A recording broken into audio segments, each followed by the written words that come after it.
A problem that may come up even today is this additional word in the Shulchan Aruch, shleimot, that the kikrot, that the loaves of bread that you use on Shabbat should be whole.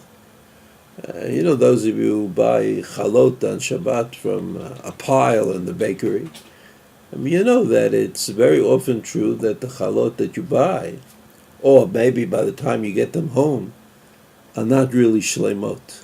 If you look carefully after you get home, you'll find that large pieces of the bread are missing.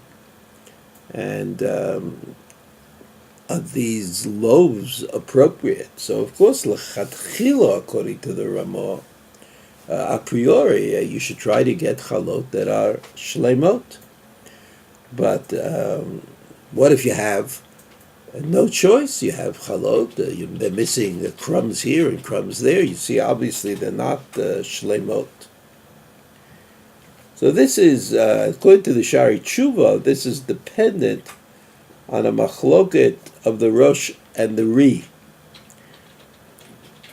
And the Rosh said that if it's just a very small amount, actually he said 1/48th. 1/48th, that's not so terrible. But according to the Ri, even a very small part missing, very small, only missing crumbs, then it loses out on shleimot. So that this is a kind of a problem. The problem that you could buy bread, I guess, in a bag, or bread that's protected somehow. This is what the Mishnah Brura adds. He says, an uga, some kind of cake, shenisirfa k'tzat, v'adayin lo nechtach mimena, yesh omrim diyotzim bo linyan lechem mishnah. If you have a cake that wasn't cut up at all, it was somewhat burnt, maybe that's good, right? And but you have to understand, the Mishnah Brura says, the Mishnah Brura paskins, that even though there's a machlok to the Rosh and the Ri seems to be machmir on this matter, the Mishnah Brura says, im ein lo pat shleima, ein no nakev. If a person does not have a pat shleima, a bread, a loaf of bread that is whole, it's no problem. And even if he makes kiddush on the bread, he doesn't have any wine, or he's allergic to the wine, even if he only has a kazayit of bread, that's enough. That's enough.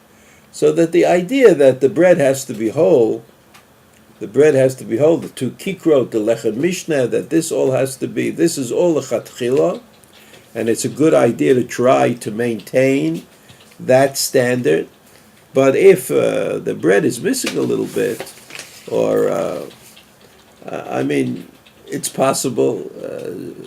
People sometimes keep a reserve box of matzahs at home in case they run out of bread for Suda Shlishit, or the bread is not whole.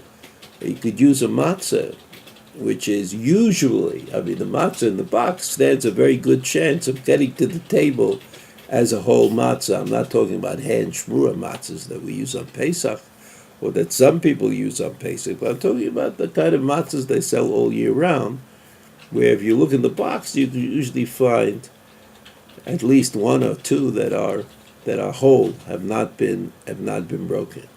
So that lechatchila, it's good to try to get a whole challah, one that has not been tampered with and is not missing any parts. But the eved, the important thing is to make kiddush on bread. If you make kiddush on bread, is to wash and to say a motzi on a kazayit of bread. And if you do that, that's b'di'evet, de facto, quite acceptable.